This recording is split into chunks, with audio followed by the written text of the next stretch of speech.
Hello friends, അപ്പോൾ ഇന്ന് നമ്മൾ നോക്കാൻ പോകുന്ന സ്റ്റിച്ച് ഹാഫ് ഡബിൾ ക്രോഷ്യ ആണ്.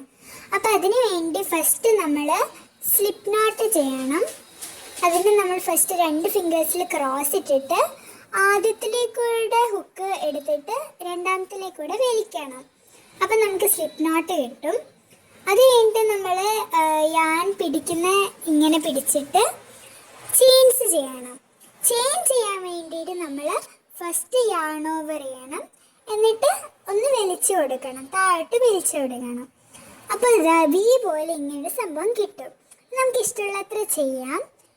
അത് കഴിഞ്ഞിട്ട് ഇത് ഇങ്ങനെ ഒരു വി, കുറേ വീസ് ഉള്ള പോലെ നമുക്ക് കാണും.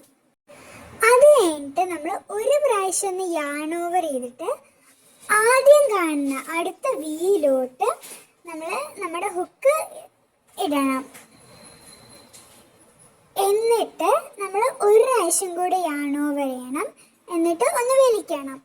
അപ്പോൾ നമ്മുടെ ഹുക്കിൽ 3 ലൂപ്പ് ഉണ്ടാവും. അത് കഴിഞ്ഞിട്ട് ഒന്നുകൂടെ യാൺ ഓവർ ചെയ്തിട്ട് എല്ലാത്തിലും കൂടെ വലിക്കണം. അപ്പോൾ ഇതാ ഇങ്ങനൊരു സംഭവം കിട്ടും. ഒന്നും കൂടെ പറയാം. ഫസ്റ്റ് യാൺ ഓവർ ചെയ്തിട്ട് ആ വീലോട്ട് ഹുക്ക് ഇടണം, എന്നിട്ട് ഒന്നും കൂടെ യാൺ ഓവർ ചെയ്തിട്ട് വലിക്കണം. അപ്പം നമ്മുടെ ഹുക്കിൽ 3 ലൂപ്പ് ഉണ്ടാവും. അത് കഴിഞ്ഞിട്ട് ആ 3 ലൂപ്പിലേയും കൂടെ ഒന്നും കൂടെ യാൺ ഓവർ ചെയ്തിട്ട് വലിക്കണം. അപ്പം നമുക്ക് ഇതുപോലെ ഒരു സംഭവം കിട്ടും. അങ്ങനെ നമ്മൾ കുറേ പ്രാവശ്യം ചെയ്താൽ ഇങ്ങനെയൊരു group of half double crochet കിട്ടും.